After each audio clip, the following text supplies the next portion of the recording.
आदिवासी को गरीब होना मतलब इतना घातक होता है।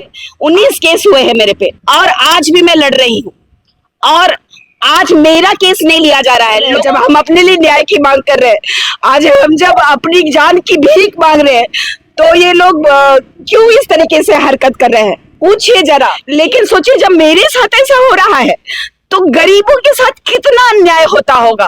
नमस्कार, मैं हूं रिया किस्पोट्टा और आप देख रहे हैं लाइव लगातार। आपको बता दें कि पिछले कुछ दिनों में जो निशा भगत के साथ एक वारदात हुई थी, जहां पर हाथापाई का मामला सामने आया था। वीडियो के माध्यम से वो वीडियो देख सकते हैं किस तरह जो है हाथापाई हुआ था। आपको बता दें इसको लेकर जो है निशा भगत पिठोरिया थाना में विरोध करने गई थी। आपको बता दें कि उन्होंने सारा एप्लीकेशन लिख करके वहां पर बैठी हुई थी, लेकिन कोई भी पुलिस जो है उसकी एप्लीकेशन को स्वीकार नहीं कर रहे थे। क्या कुछ कहना, आइए हम सुनते हैं। देखिए, आज झारखंड राज्य में आप देख रहे हैं कोई रील्स बनाने के लिए जा सकता है डंडा के साथ में, लेकिन एक मुर्गी चोर का जो केस ले लिया जाता है। लेकिन आज जो करके लगातार जो संघर्ष कर रही है बेटी, जो दूसरों के लिए लड़ाई लड़ती है, आज अपने ही जान की का खतरा होने की वजह से आज जो है हमें ऐसा करना पड़ रहा है।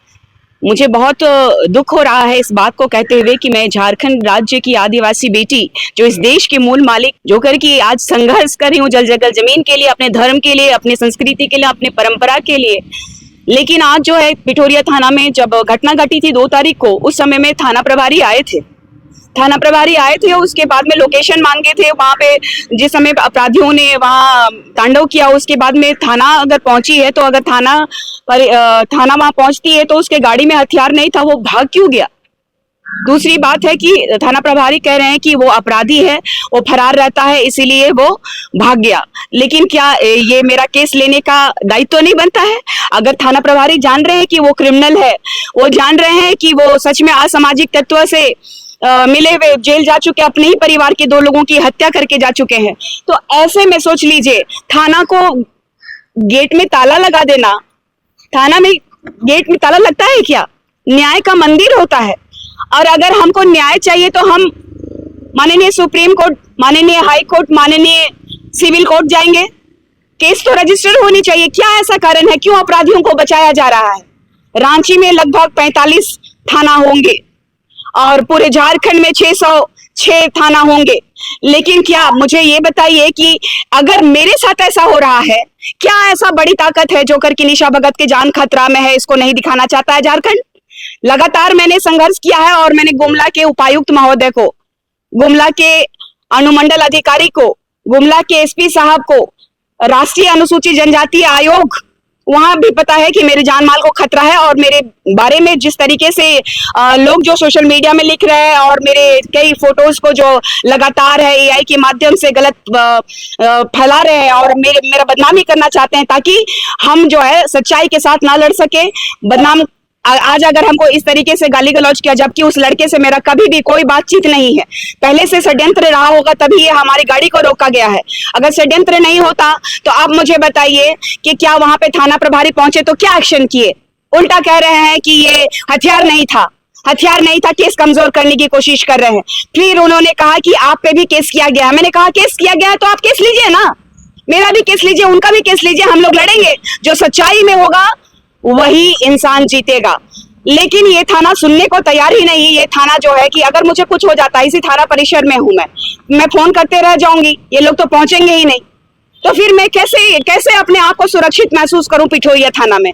क्या मैं झारखंड की बेटी नहीं हूं? क्या आदिवासी को गरीब होना मतलब इतना घातक होता है? आज कितना मुश्किल से आदिवासी जमीन के लिए बोलिए, मूलवासियों के लिए लड़ते लड़ते 19 केस हुए हैं मेरे पे और आज भी मैं लड़ रही हूँ। और आज मेरा केस नहीं लिया जा रहा है। लोगों को मेरे पे केस करना होता है, कोई आंदोलन करती हूँ तो वो लोग मेरे पे हाफ मर्डर तक का चार्ज लगा देते हैं। हर एक थाना का देखिएगा, कोई भी आंदोलन में ये लोग हाफ मर्डर चार्जेस लगाए हैं। लेकिन आज जब हम आंदोलन करने की बात कर रहे हैं, जब हम अपने लिए न्याय की मांग कर रहे हैं, आज हम जब अपनी जान की भीख मांग रहे हैं, तो ये लोग क्यों इस तरीके से हरकत कर रहे हैं? पूछिए जरा कि हमको क्यों घुमाया जा रहा है, जबकि रिसीविंग मेरे पास है। जब अगर मैं गलत होती तो उसकी माताजी भी आई थी रात के 1:30 बजे, बोल रही थी मुस्कुराते मुस्कुराते, इस बार माफ कर दीजिए और इस बार के अलावा कुछ नहीं करेगा। तो हमने कहा बस कि मेरी भी माँ घर में बैठी हुई है, मेरी भी माँ सोचती है कि मेरी बेटी सुरक्षित है कि नहीं है। यही प्रशासन, ये संवैधानिक तंत्र में बैठे हुए लोगों से उम्मीद रहती है जनता को कि उनका जान माल का रक्षा करेंगे संवैधानिक पद पे बैठे हुए। लेकिन सोचिए जब मेरे साथ ऐसा हो रहा है तो गरीबों के साथ कितना अन्याय होता होगा, कैसे लड़ेंगे वो। अब तो मुझे नहीं पता, क्योंकि बहुत कोशिश किया गया। घटना के दूसरे दिन जितेंद्र नाम का लड़का और वहां का सरपंच, जिसका खुद का रिश्तेदार इसमें इन्वॉल्व है, मेरा घर का सीसीटीवी फुटेजेस आप लोग देख लीजिएगा। मैं घर से कब निकली, मैं वेस्ट बंगाल और उड़ीसा के बॉर्डर में थी, खुद से ड्राइव करके आना, उसके बाद में यहाँ पर इस तरीके का वारदात होता है। मैं घर घुसती हूँ, फिर तुरंत से निकलती हूँ, मेरी दूसरी गाड़ी को रोक लिया जाता है। वहां पहुंचती हूँ तो ऑलरेडी 3 गाड़ियों को रोका गया था शादी का। और ये लोग कह रहे हैं, थाना प्रभारी अब कोशिश कर रहे हैं दबाव प्रेशर करने का। जिस टूटी फूटी घर में रहती हूँ तो ये सोच रहे हैं कि ये गरीब भूखमंगी, ये लोग कुछ नहीं कर पाएंगे थाना प्रभारी का। तो आज जो लोग सोच रहे हैं ये थाना वाले कि गरीबों का कुछ नहीं हो सकता, उनके लिए मैं जवाब देना चाहती हूँ ये थाना के परिसर के लोगों को कि आप ना गरीब और अमीर के लिए नहीं है। पैसा आपको मिलता है, आपको ये पूरा ट्रांसफर पोस्टिंग का खेला है। 50 लाख 60 लाख रुपया पैसा दे के आया है तो ये लोग उगाही कर रहा है। हम नहीं दे सकते हैं थाना प्रभारी को। मेरा जीवन जीने के लिए हम खुद संघर्ष कर रहे हैं कि हम कैसे जी रहे हैं, कैसे चल रहे हैं, हम क्या थाना प्रभारी को दे। मुझे जब ऑफर किया गया था दूसरे दिन, जब लोग पहुंचे थे 18-20 लड़के लोग घर घेर दिया था, तब यही थाना को मैंने इन्वॉल्व किया था। थाना प्रभारी आए थे, वो जान रहे हैं कि मेरे जान को लगातार खतरा है, लेकिन उसके बावजूद वो क्यों चाहते हैं कि मैं केस ना करूं।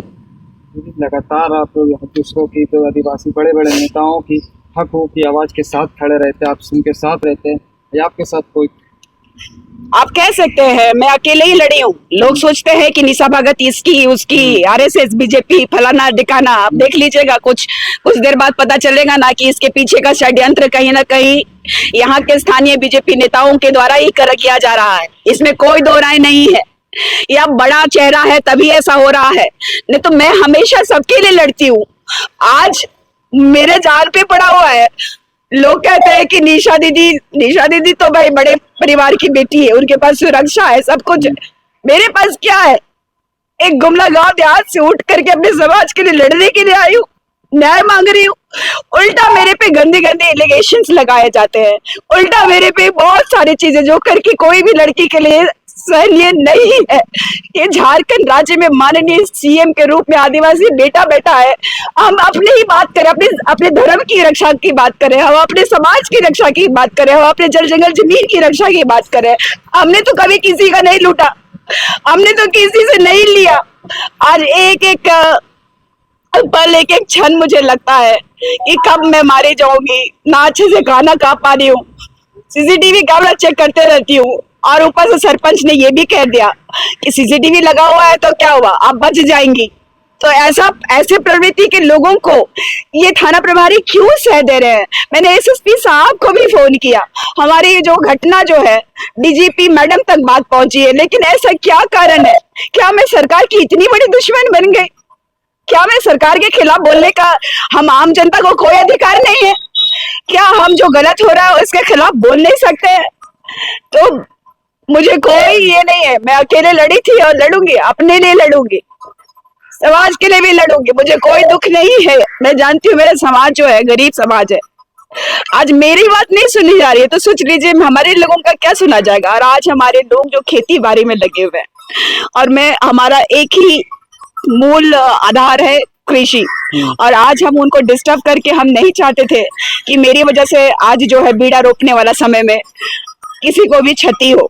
हम लोग खेती पे ही निर्भर रहते हैं, चाहे मेरे पिताजी की बात कीजिए, चाहे आम जनता जो कि हमारे कृषक भाई बहनों की बात कीजिए, चाहे हमारे पुरखे से चला आ रहा, हमारी आत्मा है जमीन। और अगर जमीन पे अगर खेती अभी नहीं करेंगे तो मैं अकेले नहीं, मैं लड़ते आई हूँ और लड़ूंगी और संघर्ष करूंगी।